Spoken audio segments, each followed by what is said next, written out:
Bismillahirrahmanirrahim. Assalamualaikum warahmatullahi wabarakatuh. Selamat pagi rekan-rekan mahasiswa Prodi PG PAUD semester 7. Mudah-mudahan di pagi ini diberikan kesehatan kepada kita semua sehingga kita bisa melakukan aktivitas keseharian dengan baik gitu ya. Di sini Bapak dalam video pembelajaran di pertemuan ke 10 ini ya, ada yang namanya asesmen berbasis perkembangan gitu ya. Jadi yang namanya asesmen itu hal yang menyatu dengan perkembangan gitu ya. Berbicara soal asesmen tidak terlepas daripada perkembangan anak itu sendiri gitu ya, seperti itu.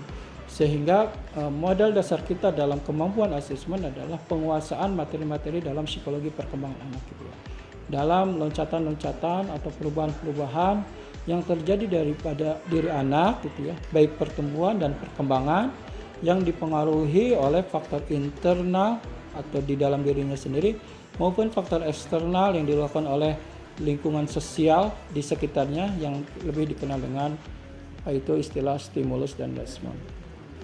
Di sini ada namanya perkembangan sebagai sasaran asesmen. Jadi perkembangan berbagai potensi anak usia dini menjadi tujuan utama gitu ya.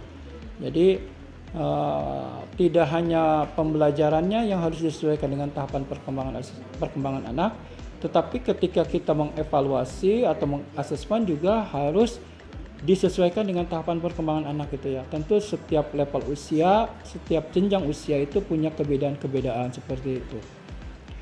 Lalu berikutnya perkembangan. Jadi memahami perkembangan itu adalah suatu proses perubahan psikofis yang bersifat progresif pada seorang individu sebagai hasil kematangan belajar gitu ya. Jadi perkembangan individu ya dalam perubahan psikofis yang bersifat progres yaitu ke atas, walaupun di setiap individu itu punya kebedaan dalam loncatan-loncatannya itu. Ada yang sangat cepat, ada yang sedang, bahkan ada yang lambat. Akan tetapi dalam rumus sederhananya perkembangan itu tentunya dari hal yang sederhana menuju kepada hal yang lebih rumit seperti itu. Sehingga tahapan yang sederhana dia harus melewati dengan baik karena akan loncat ke tangga 2 yang lebih rumit lagi. Ketika tangga 1 dia tidak bisa menjalani dengan baik, maka ke tangga kedua akan kemungkinan besar juga tidak bisa mengikutinya perubahan tersebut. Jadi prinsip ini yang harus kita pahami sebagai pendidik di anak usia dini adalah bagaimana perkembangan itu selalu dari hal yang pertamanya hal yang sederhana menuju tangga kedua yang lebih rumit, tangga ketiga lebih rumit lagi seperti itu. Sehingga tahapan perkembangan itu harus dilewati anak setiap tahapannya dengan baik gitu ya. Tidak boleh ada yang sifatnya ketinggalan atau tidak bisa mengikuti. Tentunya akan menjadi sebuah permasalahan di kemudian hari. Lalu perkembangan itu dalam anak usia dini meliputi apa saja? Nah, di sini Bapak menjelaskan perkembangan itu meliputi bahasa gitu ya.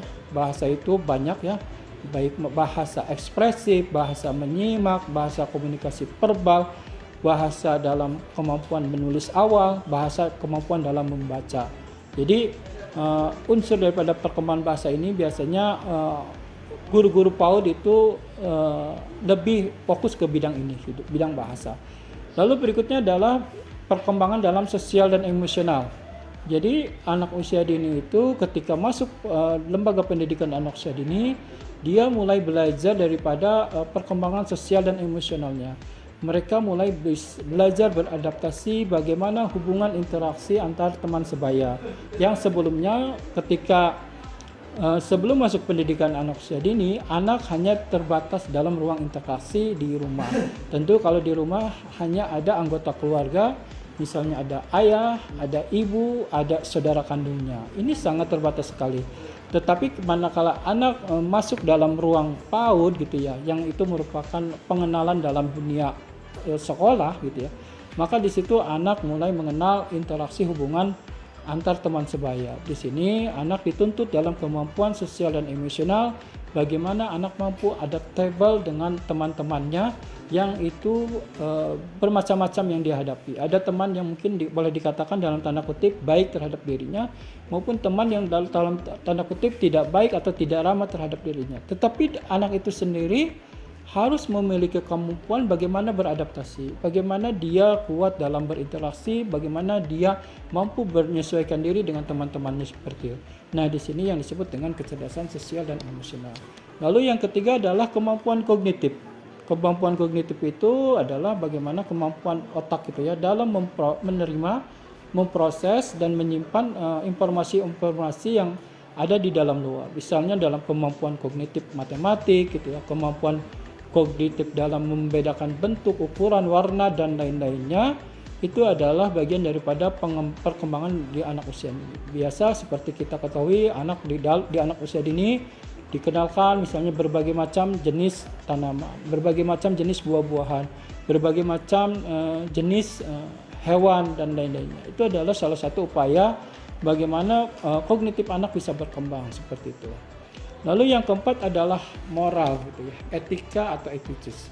Moral juga tidak bisa kita kesampingkan, justru moral ini adalah pondasi awal utama gitu ya. Bagaimana anak itu bisa berperilaku dengan baik. Bagaimana anak ini bisa mengenal nilai, baik itu nilai yang ada di dalam tataran masyarakat maupun nilai normal yang lain-lainnya seperti itu. Perkembangan moral ini penting untuk dikuasai oleh anak. Bagaimana dia memahami gitu akan perbedaan gender misalnya antara temannya yang berbeda jenis kelamin gitu ya, perempuan, laki-laki, bagaimana dalam interaksinya itu ada batasan-batasan gitu ya. Ada hal-hal yang tidak boleh dilakukan misalnya. Nah, itu adalah kemampuan moral anak yang harus dioptimalkan juga. Lalu yang kelima adalah kemampuan spiritual. Tentunya di dalam setiap anak itu sudah dibekali dengan nilai-nilai fitrah. Nilai-nilai fitrah ini adalah orang bisa mengatakan adalah nilai ketuhanan, nilai kesucian, nilai spiritual ini. Sehingga apalagi kita di Indonesia identik dengan masyarakat beragama, sehingga nilai-nilai pondasi keagamaan ini harus senantiasa dibiasakan, dikenalkan di anak usia dini. Misalnya bagaimana tata cara dalam beribadah, misalnya dalam umat beragama Islam, bagaimana mungkin anak dikuatkan dalam kemampuan sholat, misalnya sholat duha, sholat duhur secara berjamaah, secara rutin. Lalu berikutnya adalah anak diajarkan kemampuan dalam membaca surat-surat atau hadis-hadis pendek dalam baik Al-Quran maupun hadis seperti itu. Ini adalah salah satu upaya menguatkan nilai-nilai spiritual. Juga nilai-nilai spiritual juga harus terimplementasi dalam karakter. Spiritual itu sama dengan adalah nilai kejujuran. Spiritual itu adalah nilai tanggung jawab. Orang yang berspiritual itu adalah orang yang kerja keras. Ini adalah karakter-karakter yang baik, yang esensi daripada nilai spiritual. Karena keagamaan itu selalu menunjuk kepada moral, menunjuk kepada akhlak yang baik, akhlak yang jujur, akhlak tanggung jawab, akhlak kerja keras, gitu, akhlak gotong royong, akhlak membantu, itu seperti itu. Nah, ini yang harus terimplementasi dalam kebiasaan anak sehari-hari. Spiritual ini penting sebagai pondasi utama bagi anak usia dini, gitu ya. Kan menjadi pribadi yang kuat, pribadi yang percaya terhadap Tuhannya, pribadi yang tidak cepat putus asa, pribadi yang kuat. Karena orang-orang yang kuat, orang-orang yang sukses itu selalu didukung dengan mereka yang punya kepribadian spiritual yang kuat gitu ya, seperti itu. Ketika manakala di dewasa nanti mempunyai hambatan, dia tidak sukses, punya ujian, cobaan atau hal-hal yang tidak mengenakan, bagi orang-orang yang punya spiritual yang kuat, dia akan punya sandaran yang kuat, yaitu ilahiyah, nilai-nilai ketuhanan gitu ya. Mereka akan mereka akan bersabar kepada Tuhannya. Mereka akan bersyukur kepada Tuhannya manakala diberikan sebuah kenikmatan. Jadi ketika diberikan hal yang tidak mengenakan, dia akan menjadi pribadi yang sabar. Ketika dia diberikan hal yang dianggapnya kenikmatan, maka dia akan senantiasa bersyukur kepada Tuhan. Lalu yang keenam adalah fisik motorik. Fisik motorik ini banyak dikaji dalam tahapan-tahapan yang diacu pada teori si Malmström, bagaimana perkembangan fisik motorik secara motorik halus maupun motorik kasar. Semuanya ada tahapan-tahapannya, apalagi di dalam anak usia dini itu merupakan masa peka dalam fisik motorik seperti itu. Demikian pertemuan video pembelajaran kali ini ya, mengenai membahas asesmen berbasis perkembangan. Mudah-mudahan mahasiswa semakin memperdalam dan menguatkan lagi dalam materi-materi yang ada di dalam video pembelajaran dan memperkuat dalam sumber-sumber referensi yang lainnya. Itu saja yang bisa Bapak sampaikan. Akhir kalam, nasrun minallah wa fatun qarib wa basyiril mu'minin. Wassalamualaikum warahmatullahi wabarakatuh.